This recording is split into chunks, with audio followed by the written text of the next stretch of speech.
Hello everyone, my name is Taylor and welcome to my Let's Play of Hyper Light Drifter. It's a game I really love and can't wait to share with you. I'm going to start a new file here.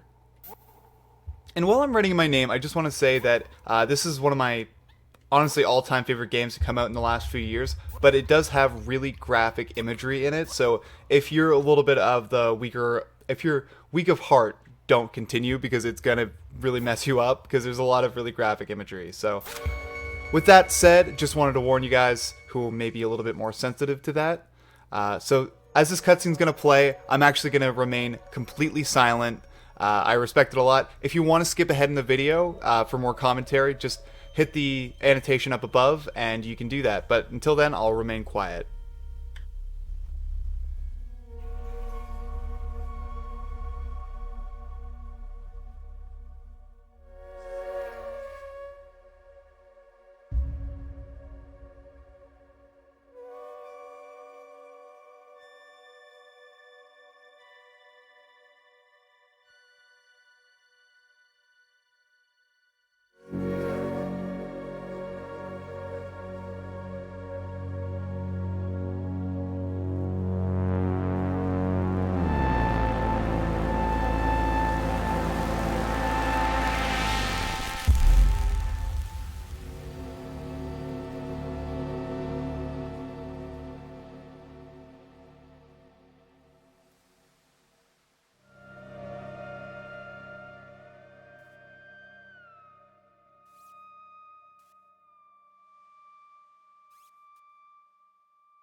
So that was a fantastic opening to this game.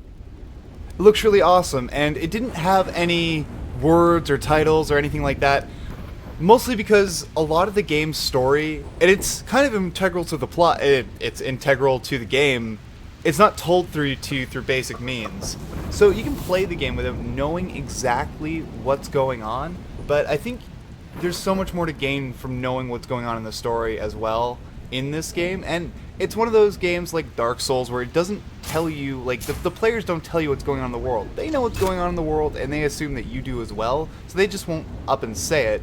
But if you look at the environment, you can actually see a lot of what has happened.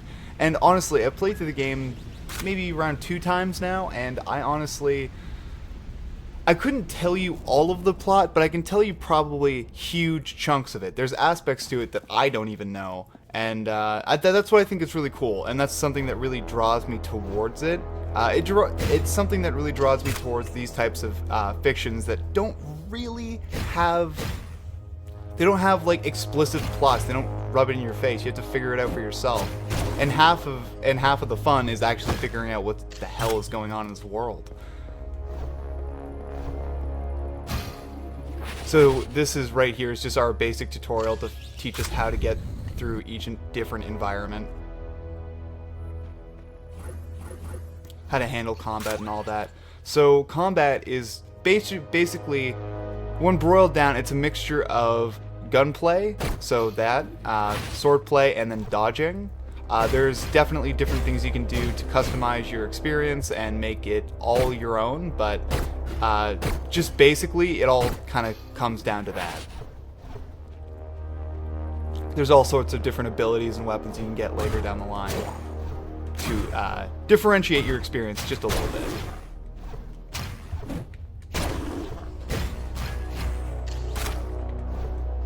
Yeah, this game is actually harder than most as well. I think that's something also to note. It might not look it because it does have a very cartoonish feel, but honestly, it's very difficult.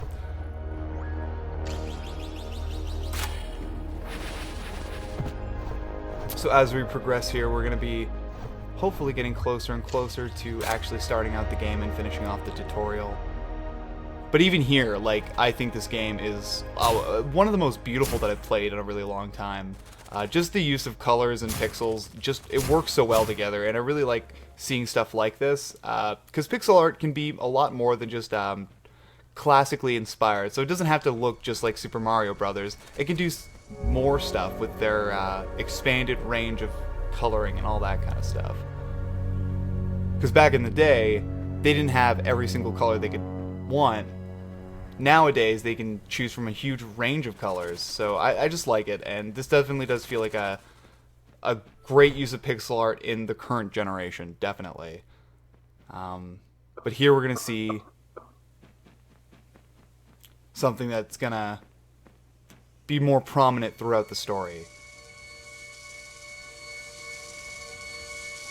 So if you watched the cutscene, you would have seen this guy. This is something that we've been carrying kind of around ourselves. It's our sickness, pretty much. Or the embodiment of our sickness. Again, this is one of the aspects of the story that I'm not fully sure about. Whether this thing is real or not, or anything, really. But it appears somebody has saved us.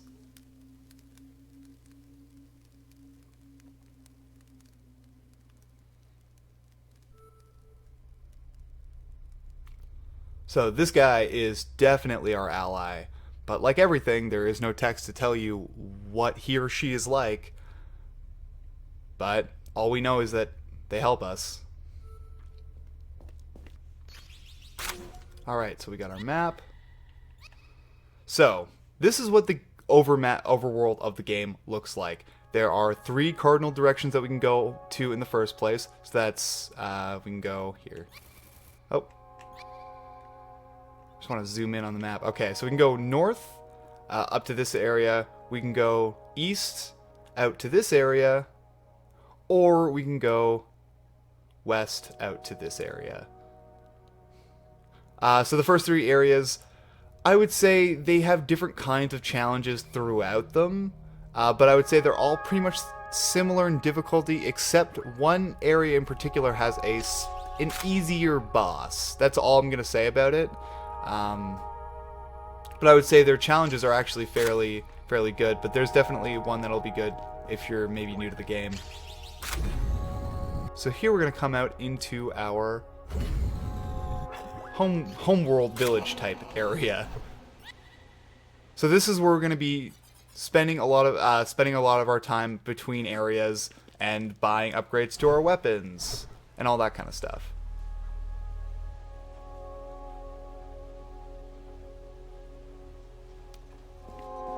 So, and I said that there is pretty much no text involved in the game. There is actually no written exposition at all. It's all told through pictures and environment. So here's a good example of that. So this guy's gonna tell you a story. So him and his friend were going through this area. They were saved by the knight that saved us. And the knight literally slaughtered everything in there. Yeah.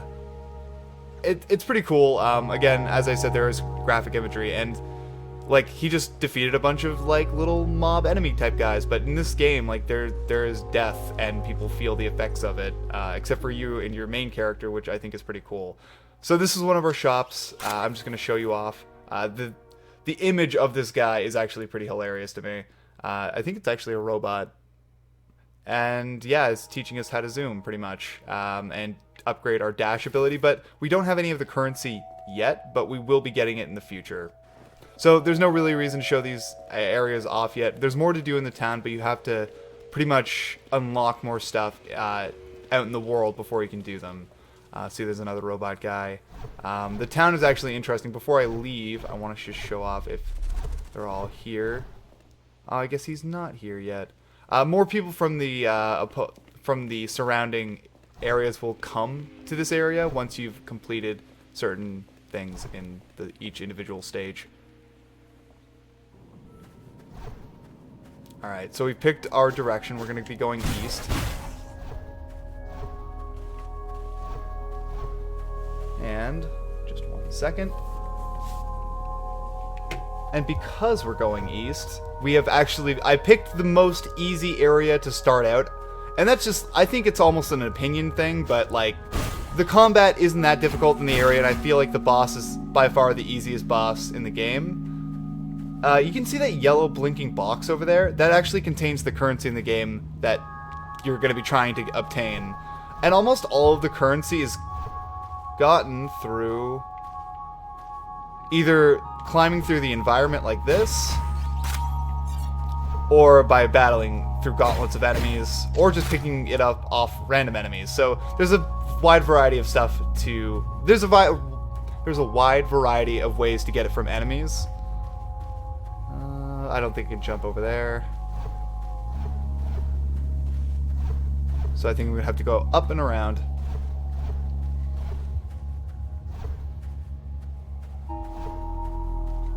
But as you can see, as I mentioned before, like, atmosphere is huge in this game. Like, there are a ton of skulls. It's almost like something was here before, and now it's pretty much just gone. But now we're going to be moving to this area. I think we got to go around again. Oh, I can crush these. Yeah, so you'll find different elements in the environment that you can destroy. These are skeletons, and it's kind of messed up just smashing up skeletons, but hey, they're not going to need them.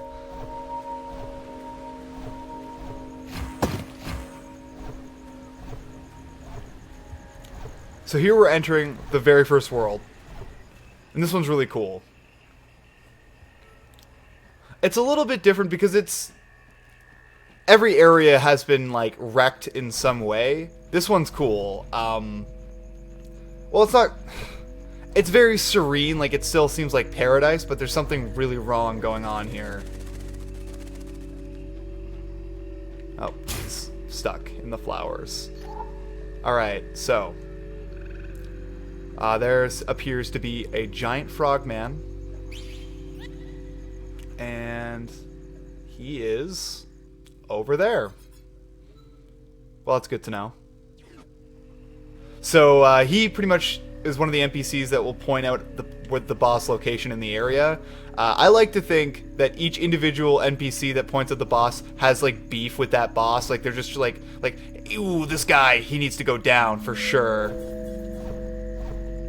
Oh, and if you're wondering what I just did there without any prompt, there's secrets throughout the game, and they're actually marked off via these little squares on the ground.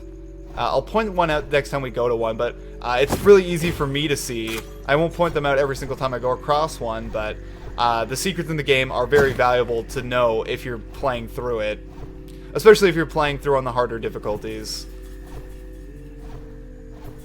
There's no harder difficulty setting in, like, the main version of the game, but if you beat the game, you get a New Game Plus setting, which is hard as it's crazy. Actually, it's pretty much the same version of the game as far as I've been able to tell, but you only get 2 health instead of 4, and you start out with all the base upgrades, not like the weapon upgrades. But yeah, it's pretty cool. So, oh jeez. So I'm getting used to fighting without any of my abilities, and I'm just trying to figure out how to heal here. So these guys are frogmen, and these guys are actually kind of a pain in the neck a little bit, mostly because they throw projectiles. But I should be using my gun. And I did mention that there is some very graphic imagery, and this is a prime example of that. So there's cat people, and the story of this world is that the cat people ruled, and you'll see a bunch of cat statues in the area, but as you can see, there's like no cat people to be found, and the people you do find are oftentimes in temples hiding. That's because the frog people of the world, the same frog people who live in that area, decided to do a hostile takeover and pretty much take over everything that the cats have. That's pretty much the story, but they pretty much really brutalize all of the members of the cat species. And I'll highlight this a little bit here. As you can see, in the opening cutscene, there was these there was actually 3 giants, and this is a dead version of one of them. That's a huge sword. So how they were felled, we're not, in the story, we're not sure yet. Each individual place seems to have taken them down differently.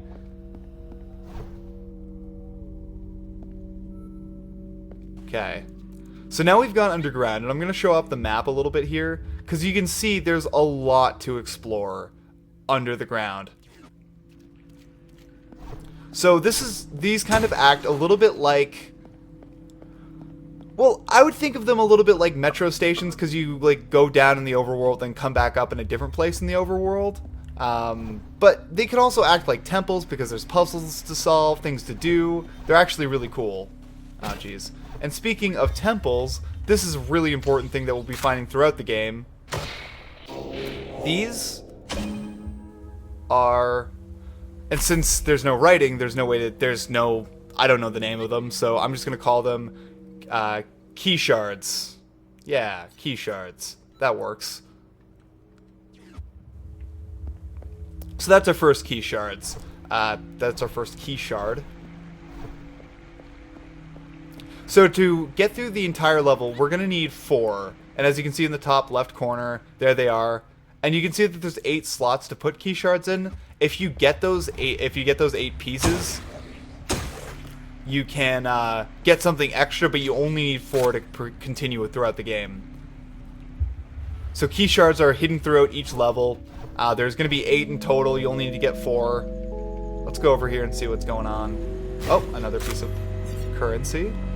So now that we've gotten 4, it equals to 1. You need about 3 of those combined pieces to buy anything. So keep that in mind before you go out and spend all your money.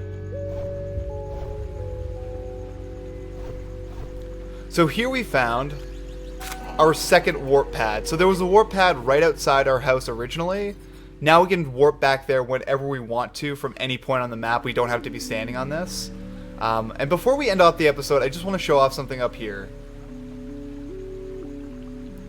So this is one of those temples I was talking about, and you can see living cat people in this world. Let's go talk to this guy up here.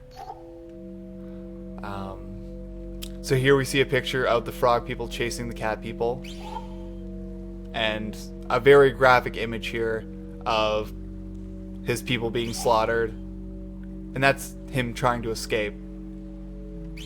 So yeah, that's pretty much the story of this individual world, and what we're going to be doing is we're going to be killing the leader of the frog people, which we saw before with the other guy. Again, it's cool to be able to piece together these pieces of the story despite there not being any text, and it's a lot of fun to do on your first time around in the game, and that's an experience I really want to show off with you guys. But I think I'm going to end off the episode here now. So if you guys enjoyed this episode, make sure to like, subscribe, favorite, all that stuff. It really helps out the channel in its infancy. And I can't wait to show you guys more of the game in the next episode. See you then.